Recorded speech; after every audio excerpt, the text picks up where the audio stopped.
Good afternoon, everyone. We have the ominous honor of being between you and lunch. So we'll try to do our best to keep it on time.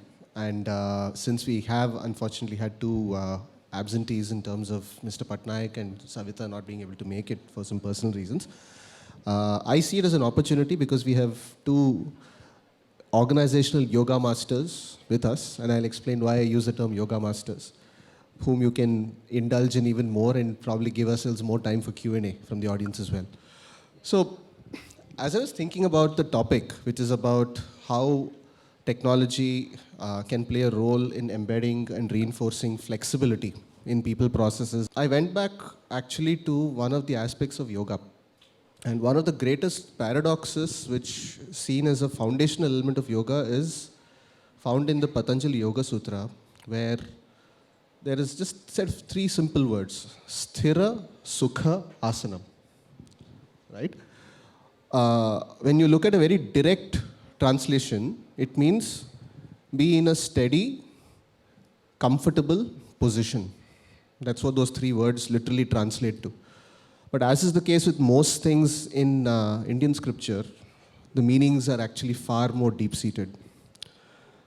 And if you think about what happens to all of us from the time we are born and as we grow, we are actually born with a lot of flexibility. Some of the things that we can see a baby do, we would yearn to do. I mean, imagine holding your thumb and picking it up all the way to your mouth. How many of us can do it now at our age? Right? So there is actually an inbuilt flexibility with which all of us are born. But over time, whether it's muscular atrophy, rigidity, the need for greater connectivity across different parts of the body, that flexibility is usually compromised. Right? The other thing which the Sthira Sukha Asana refers to is, asana is referred to as not just a physical position, but about a state of the body and the mind. And the ability for the body to remain steady in terms of sthira actually is the basis for sukha, which is flexibility. So the paradox of yoga essentially says the extent to which you can get flexible is also governed by the ability for you to be steady. And therefore, if you try to yearn for too much flexibility without being ready and steady, you're putting your body at risk. Likewise, if you're not working on your flexibility consistently, what is otherwise a strength can become a weakness. So there's actually a very interesting analogy which all of you can then relate to the organizations, right? In terms of what is this right balance of steadiness and flexibility, which we need to constantly search for. And that's why I said we have two organizational yoga masters, because they have lived through this journey as stewards of constantly helping their organizations rebalance dynamically and ensure that flexibility comes in with the right level of stability at each point. And I just wanted to set that backdrop before I start with my questions for today. So first question to you, Amrita. Congratulations on your new role at Airtel, and it's been a move that you made after a very long innings with Unilever. So as you reflect on the time that you have spent at Airtel and also your Unilever days, one thing which both organizations have been known for is how they've had to adopt their operating model and their organization structure, not just to be responsive, but to build the right level of flexibility in the way they operate. So in the context of Airtel, for example, last year when the reorg was announced, it was stated that we need a lot more emphasis on the digital business and value unlocking there. But at the same time, we don't want to lose the level of focus on the international business, infrastructure business, and so on. So what is the role that you've seen HR tech play thus far in your experience in actually making this flexibility come alive? What are the dimensions that are pertinent to think of when you say there is the requisite level of flexibility? And what's the role that you've seen HR tech playing in making this happen? Thanks, Vijay, for that question. So I think I'm going to start with really saying about, it's not just a role, right? It's, what Vijay just spoke about, Yoga Sutra and the entire flow and flexibility required. I think that's a key aspect which any role holder and any leader needs to have, whether it's HR or otherwise. So I think that's sort of the first thing to state up front.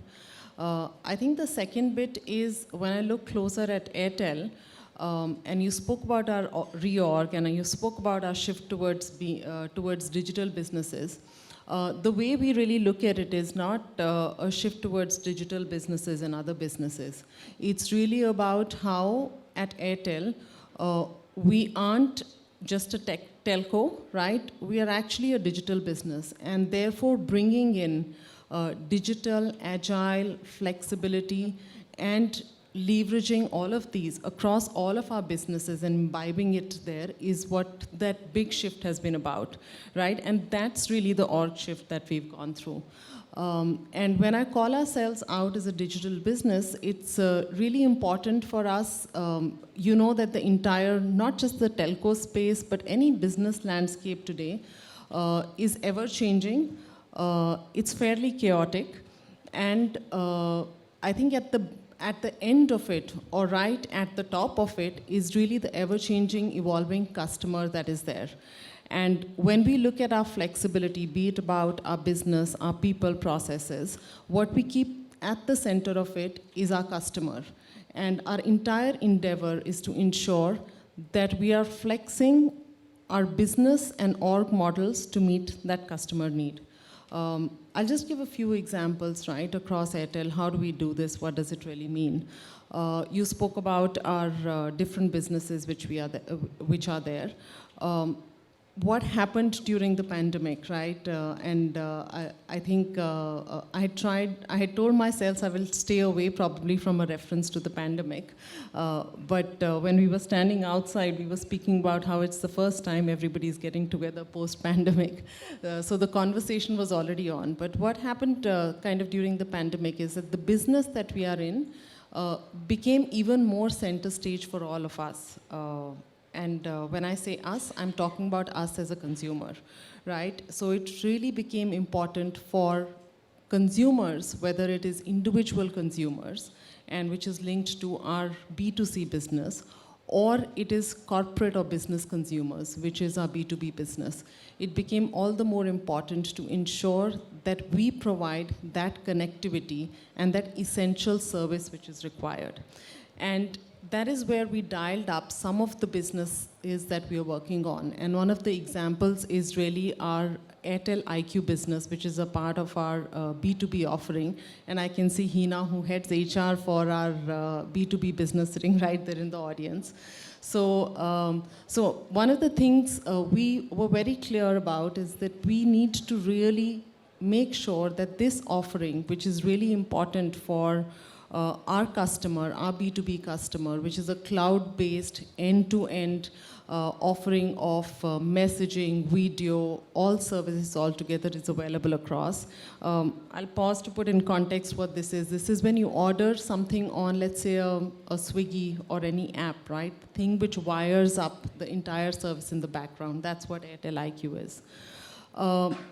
When that became important, how does org kick in? I think the decision-making process on defining what is the outcome that we required, identifying who are the people in the organization best placed to deliver that outcome, identifying with those people then which are the key businesses and technology platforms that we need to either build, create, or upscale, and basis that, pulling together a quick team with very agile metrics is what is the kind of flexibility that we have in our business, right? And in a really short period of time, with this, we were able to pull out first just a team of 6 odd people to do this. Today, in a matter of less than a year, we actually have it as an independent business led by a CEO. And it's not as if we've put up everything from scratch. It is some of the people who were doing something else in the business where we felt the dial-up needs to be here. We moved them over. We changed the metrics. We changed the measures of success for them. We changed the review mechanisms from them. And we also enable this kind of incubation by delinking those teams and making it a cross-functional business team which works together and does not work for the big functions. Because remember, Airtel is a large organization and we have a lot of scale. We are very conscious at any point of time to be able to provide those delinkages with the large Airtel organization where the scale can be leveraged, but scale doesn't come in the way. So the flexibility comes from everything. Moving people across, changing the business metrics, changing the review mechanisms, and so much so, right now we've also gone ahead and actually created a separate workspace for them, which will get commissioned in August this year. So if it even means the physical attributes like workspaces to be created, that's the kind of stuff that we end up in doing. So that's just one example of everything together, which is digital, org culture, changing people, metrics, everything in a place. So it's the work, the workplace, and the workforce, in some sense, all three getting dynamically sort of redefined. And I love one point which you talked about in terms of leveraging scale, but not allowing scale to come in the way. Right. So I think that's a very important dynamic. Thanks, Amrita. And there were some, I think, obvious downstream implications from there. When you say metrics, then it means that you need a different approach or ability of a performance architecture to absorb that. Right. The ability to potentially define teams on a system, because you will still need day-to-day processes right. to work, but at the same time, connecting it to the large org and protecting it in some sense. Right. So you'll need that configurability, you'll need that right. ability to individualize, personalize that right. much more. So I think there's some great takeaways from there. Thanks. Harsh, in the context of, to extend the Sthira Sukha Asana piece, the asana represents that state of the mind and the body together. And if we draw an analogy to the organization in some sense, historically the approach was the mind is the corporate center and the body is the rest of the org, and you expected them to sort of be in alignment and therefore maximize the flexibility. Now with the present day context, especially in skill-led organizations like IT services, which you quarterback the entire direction of, the whole concept of the mind is itself more cascaded or distributed, because you expect typically more and more people to get involved and contribute to decision making, not just in execution. So how have you found the element of flexibility coming through, both in terms of, first of all, looking at a decentralized or a more propagated view of ideation, and then execution also becoming more distributed and not just top down, but more lateral in that sense? No, thanks.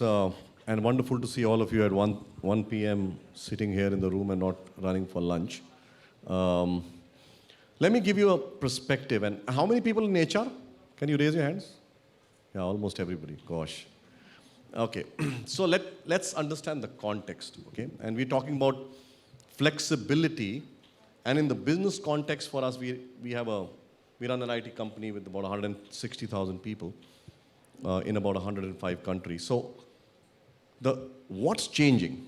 Why is flexibility needed? Three things primarily. Number one, clearly hybrid. But everybody's been talking hybrid, saying, okay, you work from home or work from anywhere. But really, that's not the implication of hybrid. Hybrid has actually opened the doors of the art of the possible for the employees, for companies, and for customers, because they never thought this was possible. But hybrid is nothing to do only with where you work. It's also to do with when you work and how you work. And therefore, hybrid is the first thing for us that's really changing the paradigm, changing how IT services works. The second thing that's really impacting us as a business, and since they're all HR guys, so I'm just giving a business context, is technology. We always had these new tech coming in, you have always had this AI and blockchain, but of late what's happened is completely different. And all of you in HR are going to be affected by it, because things like metaverse and 5G. Now what's happening is metaverse is a reality which is different. All of us HR folks are used to, a singular reality in facing each other like this, but metaverse creates another reality, right? So business has changed. 5G will bring in speed, which is 20x, latency, which is milliseconds, density, which is huge number of devices in a square kilometer, even probably millions. And the last bit, obviously, which all of you are grappling with is talent. Whoever wins the talent war wins the battle, right? We are all having huge amounts of attrition. People have got 15 jobs at the same time, one offer. And I'm sorry to stuff, interrupt yeah. you. Could I request people to put their cell phones on silent? I think it's continuously beeping and could be an irritant for No, I thought they speakers. were acknowledging it. Okay.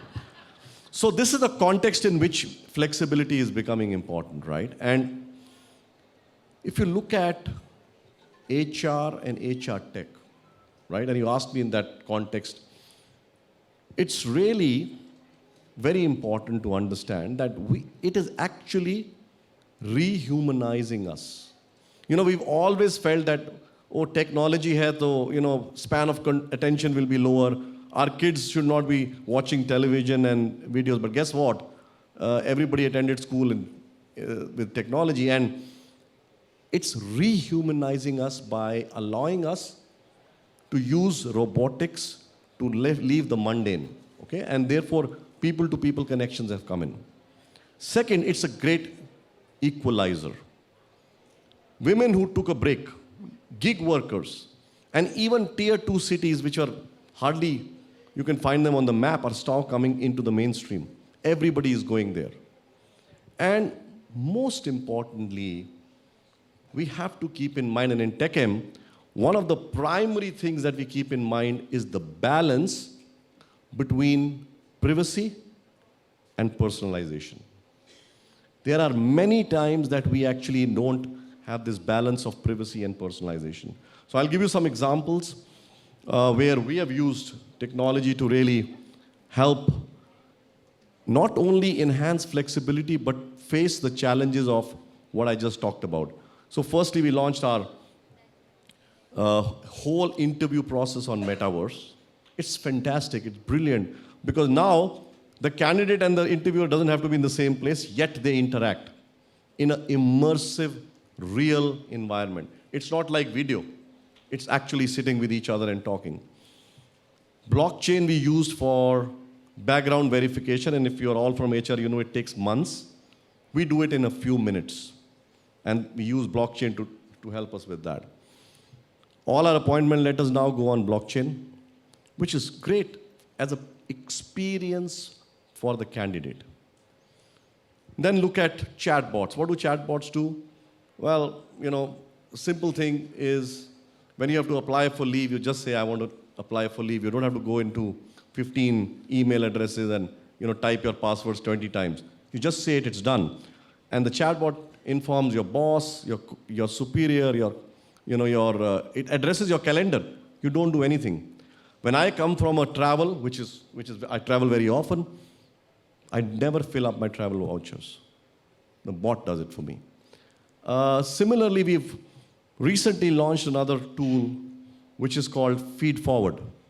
We always had feedback in appraisals. We have Feed Forward, which means before we launch anything, the tool makes sure that we gather enough data on it. So the long and short of it is, things around us are changing. And if HR folks don't see that change in real time, it will be very difficult, because today, every candidate, every new joinee is experiencing or wants to experience this multi-dimensional thing. And finally, just to explain, metaverse is not very difficult to understand. To give you an example, earlier we used to send a mail with post, right? We used to write a letter, post it in the post box. It used to reach, people used to read it. Then we started using email, which means you type the letter on your device and it goes. So device and physical. Meta is just a combination of the two. Imagine that you have a combination of device and the physical happening at the same time. And it is really interesting. And if you haven't experienced, you should. Because in HR terms, it will change the way you define flexibility, and it changes the way you understand flexibility. And again, I would repeat, flexibility is not where you work, but how you work and when you work. Because today, we have allowed people to work at a certain time, for a certain amount of days, for a certain amount of weeks, and also how they will choose how they want to work. And that, ladies and gentlemen, is truly revolutionizing HR as we know it. Whether you're a manufacturing company, and don't say it's tech, any industry, whether it's banking, healthcare, especially healthcare, it is completely revolutionizing. Thanks, Harsh. I think the whole point on HR tech plus human tech, as you called it out, I think is a very important piece. And I do remember an earlier interview where you spoke about K2 as well, in the context of how we are able to bring through a humanoid equivalent or a human equivalent, as you'd like to term it, the ability to personalize an interaction digitally, at the same time ensure that balance, as you called out, between privacy and personalization, and how you were looking at GDPR compliance as well through that process. So I think some great insights there. So I think a common question to both of you really, and maybe Amrita, you could go first. Larger organizations like yours, you have a need through flexibility to also nurture and reinforce subcultures, right?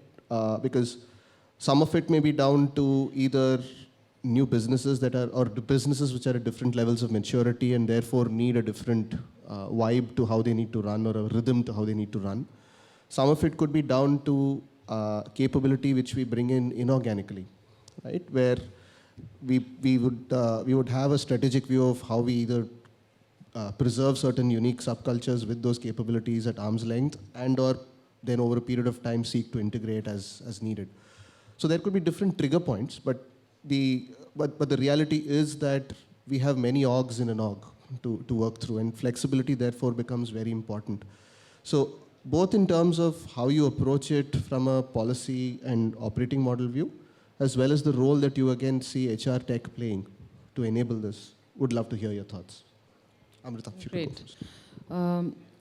So I think if you look at Airtel as an organization, right, we are a fairly decentralized organization, firstly, right? We run through many businesses, different lines of businesses, but more importantly, we have our circle operations. So we are located across 18 odd locations, and then within our central team, we have different businesses which are there.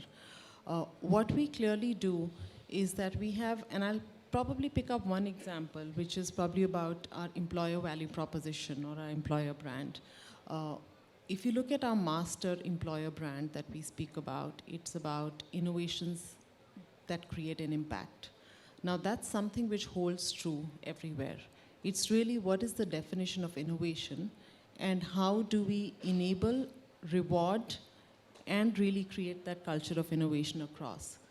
And innovation, when I look at it at a circle level, could mean something as simple and as non-tech as when there are floods in Assam, ensuring that the SIM card reaches the person where it needs to reach so that there's connectivity, ensuring that the connectivity is enabled through our people on ground, making sure that anything that is broken due to natural disasters is set up right away, right? So that's really innovation. And when we celebrate that innovation on the ground, we even celebrate somebody who goes in a small makeshift boat and reaches our customers. So that's innovation for us. It's the same brand, it's the same innovation.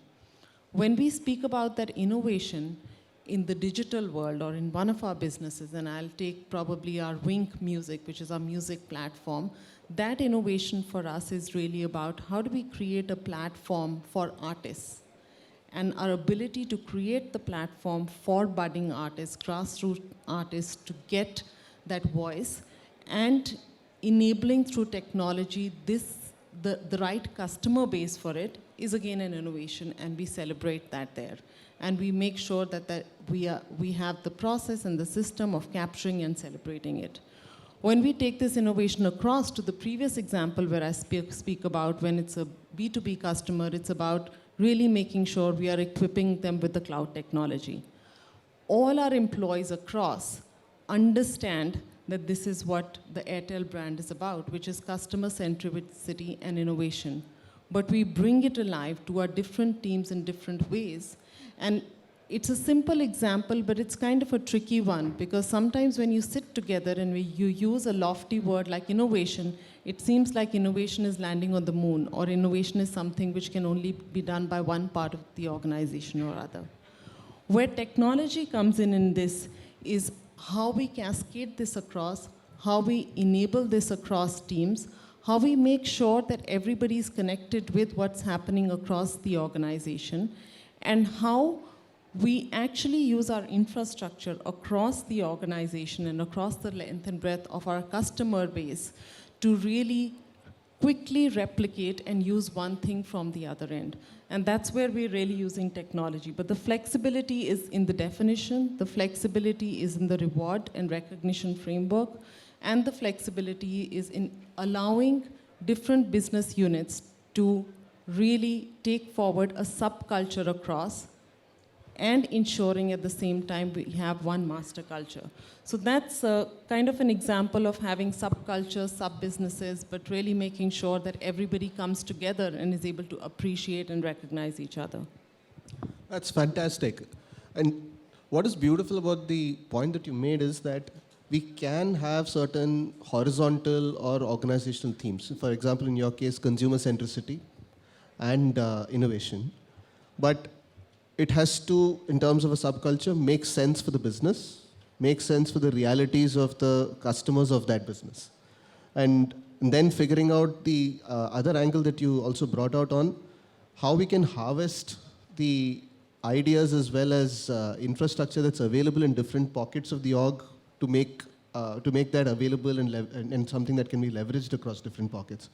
So there's some great options there, which you called out on the R&R and other pieces, as well as the ability to maybe even use technology to create common platforms where there is visibility and the ability for these teams to even connect with each other and learn from each other. So. And I think on that common platform, pulling from your example of using the metaverse or technology, we actually run an internal event which is called Airtels, where we all come together virtually, no matter where we are across the length and breadth, and where we celebrate, what we've done across, and just taking innovations as a theme. We share, we celebrate, we go into virtual booths, we look at what's happening in different parts of Airtel. So that's a very simple use of technology, and which we've used across to keep our people connected, and also to really incubate and share and cross-pollinate ideas across. Fantastic. Harsh, your thoughts, after which I'd love to invite questions from the audience. Yeah, see, so I'm going to be slightly provocative. Firstly, and I think you raised a very important point, culture, okay? And we have to be very clear that culture is something that needs to be understood simply by everybody in the same sense. We have a big challenge. We acquired 9 companies this year. We acquired like many companies during a year. So it's not easy, right? And one thing we certainly believe is that while you use technology as an enabler, movements of truth are still human. And culture is very human. Now, let me ask you a question. How many people here can actually accurately define the culture of your organizations where you work? Accurately define. How many? I have one hand. And that's the problem. Because normally we define culture in a PPT which is 300 slides, and we say somewhere between 200 and 300 there is a culture. Now how the hell will anybody know? The first thing we have done is we have defined our culture in one line. One line which says we drive positive change, celebrate each movement, and empower all to rise. That's it. There is no PPT. And every single person understands that what it means. We define it in a way which is simple. So that's the first thing. The second thing is, we are very clear. We run, let's say, a cybersecurity practice or a Java practice or say something that's legacy. And then we run something, we just acquired we have a practice called XDS, or Experience Design Services, where we actually run the e-commerce for Cartier. I don't know if you've seen that site, or Montblanc, you cannot have similar culture. We also own Pininfarina, which designs all the Lamborghinis and the Ferraris ever made. We own that company. Now, how can I ever say that all of the three would have the same culture? But they have to have the same genesis of RISE for Mahindra Group, and they have to know that one line of celebrating each moment, having fun, driving positive change means working hard, and empowering all to rise means decentralized decision making. So the suggestion I strongly have is that don't sort of prescribe everything. But whatever you do, make sure people understand and respond. If you complicate it too much, it will never work. And same thing about values or the vision. Keep it simple. Make sure that everybody understands it, and that's the magic of how people will work. And I don't know, 5 means you want a 5-star or something? Or what is it? Oh, question you have. Oh, sorry. Oh, time 5 minutes. Okay. No, thanks, Harsh. I think the last part which you called out in what you mentioned is also very important, right, from an HR tech, in terms of how do you ensure that there is a bilateral approach to it, where we are able to constantly also listen and get that feedback on whether what we have tried to put out there as a desired state or what we believe our culture ought to be or is, whether that's the way it's also resonating back. So I think some great thoughts there in addition to, I think, the points you made. Questions, folks? For the lady, please. And please call out whom you'd like to direct your question to as you ask the question. Thanks, Amrita and Harsh. Pleasure listening to both of you today. I'm Bhavna.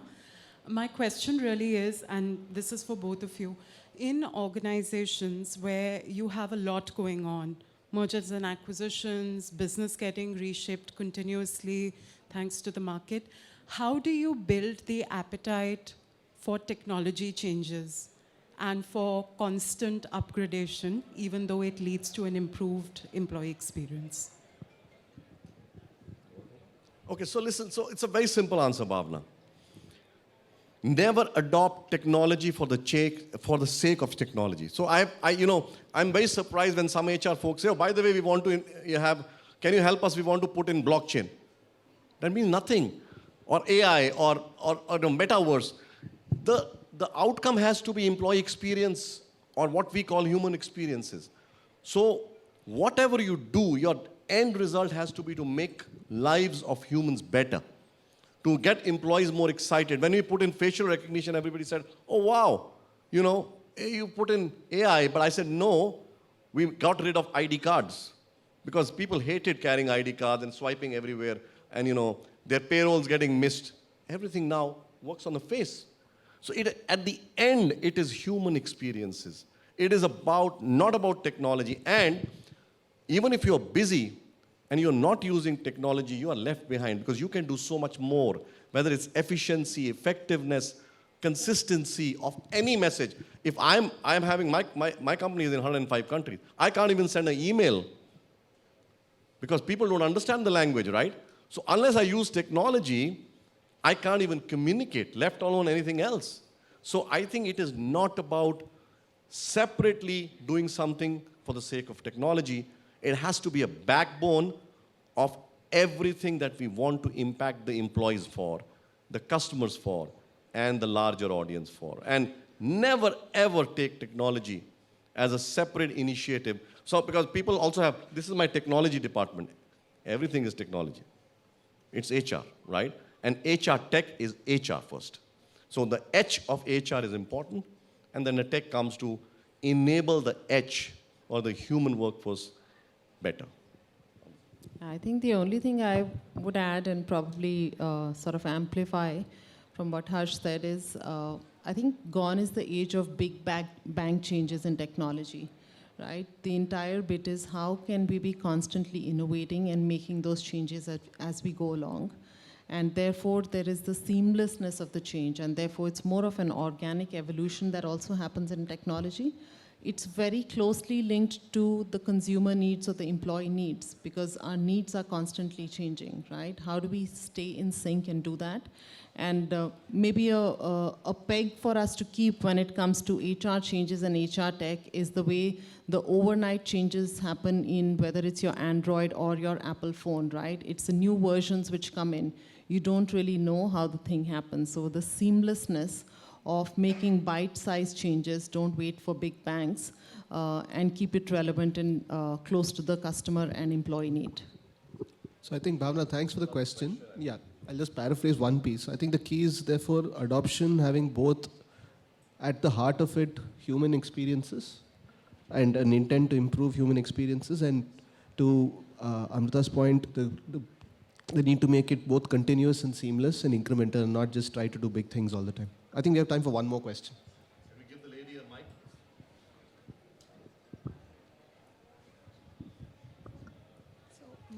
Hi, Amrita and Harsh. Great listening. Harsh, this question's for you. So I'm Dr. Kanupriya, Vice President People from Infobeans. And similar, we've acquired 2 companies in the last 2 years.